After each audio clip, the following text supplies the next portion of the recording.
पवन चौधरी भाई, उनकी भी काफी अच्छे से अरसे से पवन भाई ने कई बार कह दिया मेरे को कि भाई साहब एक काम जरूर करवाओ इसमें। वो बात मैं पहले ढंग से, मेरी डायरेक्ट पवन भाई से बात नहीं हो पाई, इस वजह से मेरी ढंग से क्लियर नहीं हो पाया था।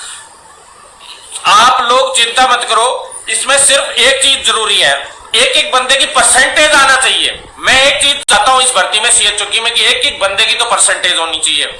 जिन जिन 15,000 बंदों की तो आनी चाहिए और एक्स्ट्रा की भी आनी चाहिए सभी की। हमारी सबसे बड़ी मांग ये है इसमें, और प्लस एक एक बंदे का रिजल्ट आना चाहिए।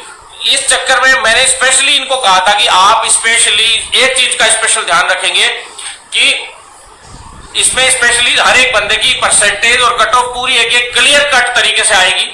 ये अपनी मांग रही है शुरू से, और अब भी यही मांग है, और ये तुरंत इसी महीने में इसी सप्ताह में आनी चाहिए, क्योंकि अब और इंतजार नहीं होगा साथियों।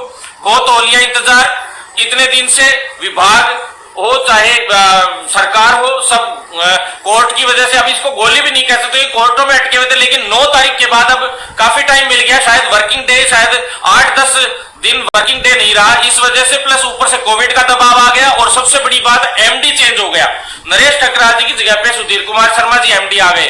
क्योंकि किसी के लिए भी बोलना बहुत आसान होता है, आप लोग घर बैठ के एक दो जो है, जो छोटे भाई हैं उन लोगों को, एक दो भाइयों को ये तो है नहीं, कोई मतलब तो है नहीं उनको, घर पे बैठे तो वो कुछ ना कुछ ये ग्रुपों में कुछ ना कुछ तैयार रहते हैं। तो उनको मैं बता देना चाहता हूं भाई कि नया एमडी आ गया। नया एमडी आने के बाद उसने पूरी फाइल देखी है, पूरी फाइल पढ़ी है, कमिटी में पूरे मामले डिसाइड हुए, ग्रेवियंस के पूरी परिवेदनाओं के मामले डिसाइड हुए, वो होके मैचिंग के लिए रिजल्ट गया है। उनमें से जिन जिन लोगों को कंसीडर करना था उन लोगों को कंसीडर किया गया है, जिनको नहीं करना था उनको हटाया गया है। उसके बाद एमएनआईटी में पूरा का पूरा रिजल्ट का मिलान हुआ है। एक भी बच्चे का ऊपर नीचे हो जाए, किसी की परमिशन मिल गई, कोई कंसीडर है और उसको नहीं किया, कोर्ट की तरफ से हायर नहीं किया, तो भर्ती पे स्टे आने के चांसेस है। एक एक चीज ध्यान से रखनी पड़ती है।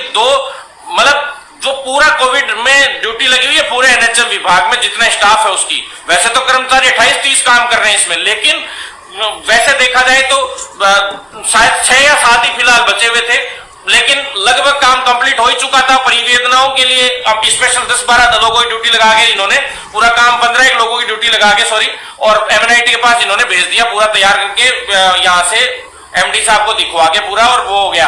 अब इस सप्ताह में अप्रूवल का काम चल रहा था, एंडिंग पे है अप्रूवल का काम।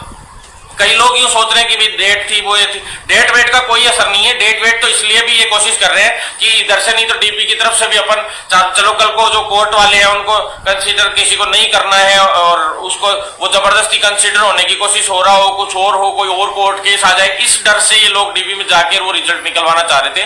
तो साथियों इस तरह का कोई वो नहीं है, अपने तो डायरेक्ट अब रिजल्ट निकालना ही पड़ेगा। लेकिन इसी सप्ताह की मोहलत हमने इसी शर्त पे दी थी कि आखिरी मांगी थी इन्होंने, आखिरी सप्ताह ये मांगा था, इसलिए मैंने इस सप्ताह में इन लोगों को साफ कह दिया था कि किसी भी तरीके से, चलो कोविड चल रहा है, आप लोगों की कोविड में ड्यूटी है। ये लोग बोले कि जिंदगियां जा रही हैं, मैंने कहा जिंदगियां जा रही हैं, बचानी है तो कम्युनिटी हेल्थ ऑफिसर के 7810 लोगों को आप नौकरी दो, आपको इतनी बड़ी मैन पावर हम देंगे जिसकी कोई सीमा नहीं, और हम बचा के दिखाएंगे। किसको बचाना है आप बताओ। और आप लोगों को ऑक्सीजन और जो मेडिसिन और जो रेमडेसिविर वगैरह, जो जिस तरह की आप लोगों के पास प्रॉब्लम्स आ रही हैं, वो प्रॉब्लम्स आप सॉल्व कीजिए। मैन पावर की कमी हमें गारंटी दीजिए, उसके बाद भी अगर मैन पावर की कमी रहती है तो हम फ्री में स्टाफ दे देंगे आप लोगों को। हमारे बेरोजगार साथी बहुत बैठे हैं, लेकिन उन साथियों को जो यूटीबी पे लगे, जो आप लगाना चाहते हो 7-7 हजार में, 7-7 हजार में जो लगाना चाहते हो साथियों, ये इसके लिए मुकुल शर्मा जी से कल बात हुई है। अब आप एक बात बताओ, जो क्षेत्रों में अलग अलग डिस्ट्रिक्ट्स में, कल में हमारी मेन डिमांड ये थी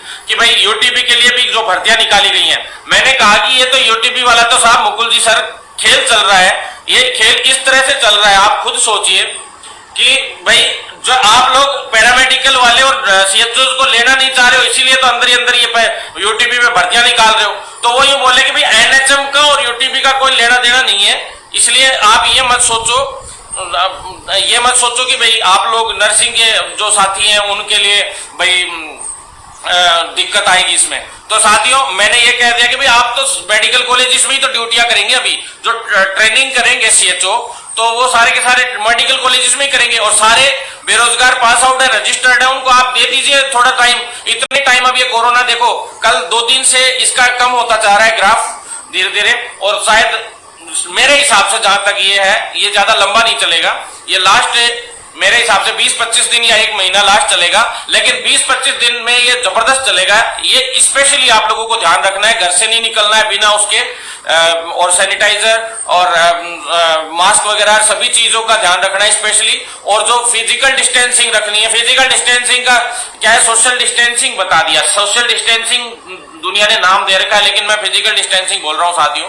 कई बार मेरे मुंह से भी सोशल डिस्टेंसिंग निकला है। सोशल डिस्टेंसिंग तो सामाजिक दूरी होती है, सामाजिक दूरी थोड़ा ना है अपन बीच में, फिजिकल डिस्टेंसिंग है साथियों।